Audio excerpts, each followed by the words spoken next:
Hello everyone, this is Analia and I want to welcome you back to my channel today. I wanted to speak about something that has been on my mind and heart for the past couple of months actually. And I think it's really important. I feel that especially for those of you who are married or have been married, or you might even find yourself in a committed relationship right now, even if you're dating. Oh my gosh, if you're dating, I feel like this is such um, a good video for you because it's really important. So about 6 years ago, not 6 years ago, for 6 years, starting in 2007, my husband Michael and I were both involved in a marriage ministry. We came to it because we were struggling in our marriage. We'd already been married for 3.5 years, and like there were divorce papers on the table. Like we were done. If this doesn't work, like we are done. We're following through. And so we went to this ministry. It was so great. It's called God Save My Marriage.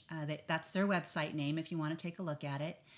And it helped us so much. And we were involved with it for about 6 years. We actually facilitated weekly couples calls that were international.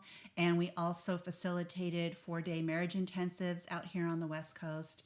And we learned a lot. We learned a lot for our own marriage, and then just by talking, with so many other couples. Now, this is all Christian based, so I will tell you that. But you know what? What I'm going to tell you, it doesn't have anything to do with whether or not you are a believer in Jesus, because it's a human thing, and I think it's really important. So Michael's not here, he can't speak for himself, but I think he would agree that the biggest takeaway that we found as we were involved in this ministry is that if there are situations in a couple's life when they're dating that they do not get a handle on and like fix, and I mean fix, not just the red flag is now hot pink. I mean, like, red flag is now white flag, like done. Like they know how to move through it. If even a twinge of it comes up, they know the work that needs to be done in that moment. If that stuff is not addressed before the marriage happens, it gets carried into the marriage. And now, because I think when people get married, there's just like this whole other mindset, right? And I think part of that is because marriage is a covenant. It is a covenant. And that's a huge thing.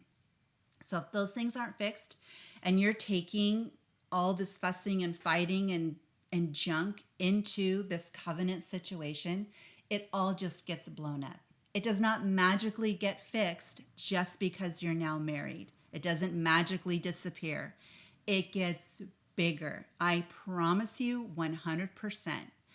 Those red flags now are like flashing signals that are like constantly on fire. It's there. You might be able to throw them on the back burner every now and then, but no, it's just going to get so much bigger.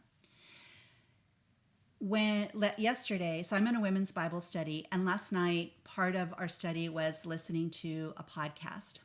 And in it, the speaker, she said something really interesting, which was that God has a plan for our lives, and the enemy has a plan for our lives. And every day, I dare say every moment of every day, we get to choose whose plan we are going to follow.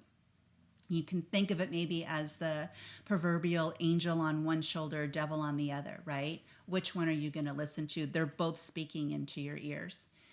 And I believe when there is baggage and even like trauma or, something that you are already dealing with as individuals and together, it's so much easier to choose the enemy's plan because it has become so familiar to you for such a long time that instead of, you're in this familiar hell. It's hell, but it's familiar, and you know how to move through it. even though it's, death by 1,000 cuts every time, right? Bleeding out drop by drop. Instead of the unfamiliar heaven, which we all want and seems so far off in the distance. We can see it, we know it, maybe we had some taste of it, but it's now, the more we stay in the familiar hell, the more the unfamiliar heaven, the further away it feels. We can see it from a distance, but we can't touch it. We can't even touch it. It's out there though. And I think the further we go between these two, there is this disconnect within ourselves, or thinking like, we're never going to get there. She's never this. He's never going to do that. They don't want to do the work. They don't want to take the time that it's going to take, because it will take time, to slog through and get through all the work that needs to be done, the emotional work, the letting go of things that we've held on to for so long that are not serving us as a husband or a wife or a boyfriend or girlfriend, fiance. It's just not serving us at all. We have to learn how to be able to let that go, so that we can begin to move toward the unfamiliar heaven, so that it becomes familiar and hell becomes unfamiliar. I can't tell you how many couples, and again, it doesn't matter if you're believers or not, this thing right here is huge. No one wants to die to self. No one wants to do the work because of the time that it's going to take. No one wants to feel they don't want to feel shame. They don't want to feel they were the cause of a particular situation, a fight or whatever. They don't want to take I don't want to say the blame, but I can't think of another word to say it, but another way to say it. But they don't want to do it, right? No one wants to be seen in a bad light. And even though when our Heavenly Father looks at us, yeah, He knows our stuff, but He doesn't look at us that way.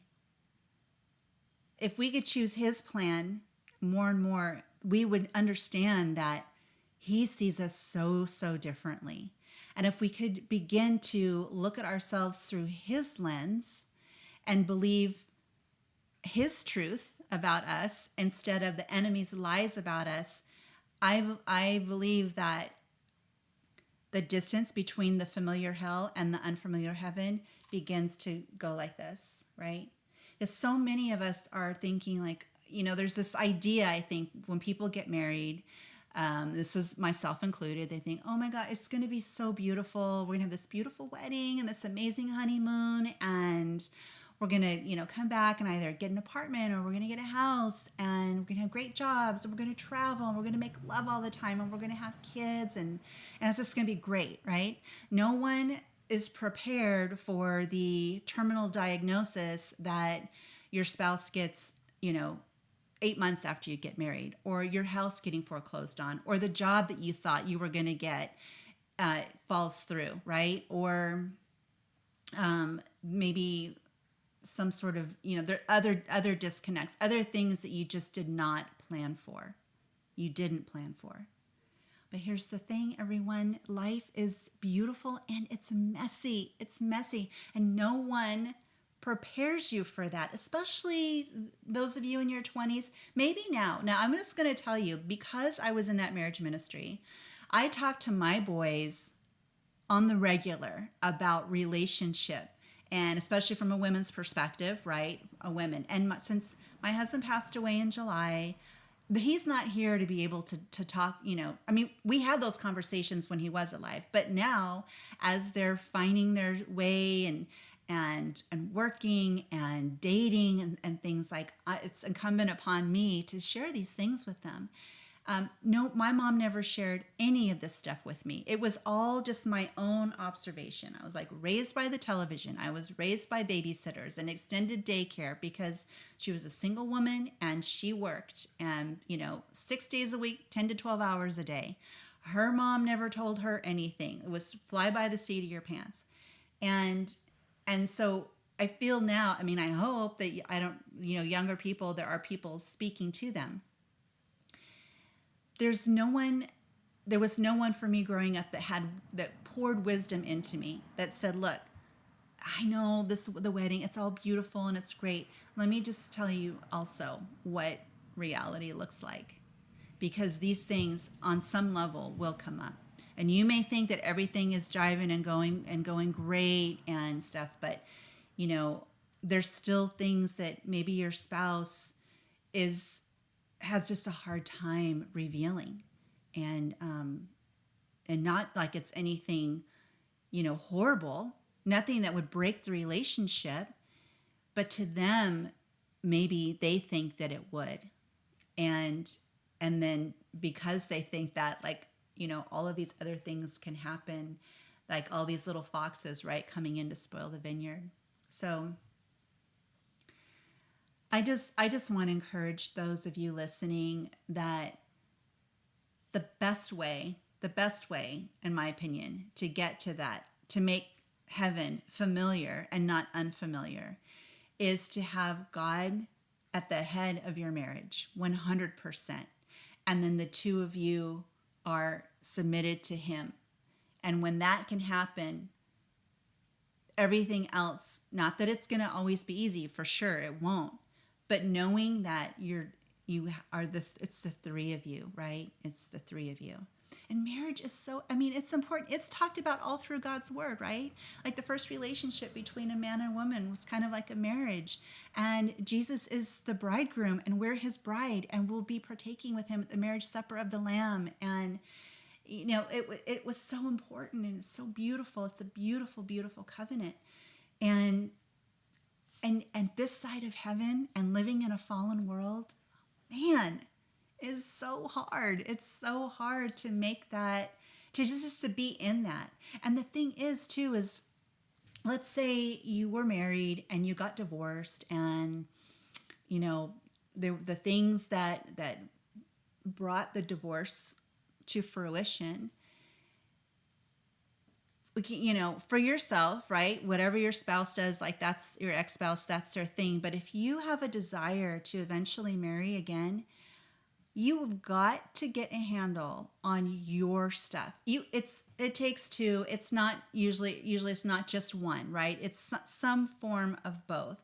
You have to get a handle on your stuff if you want to get married again, because if you don't, you will gravitate to the familiar, which is what you had before on some level. I promise you, you have to do the work that it takes to get to the heaven that you're after. And you need to make sure that the person you choose is going to do the same. I recently heard something and I thought this was so brilliant. I had never thought about this.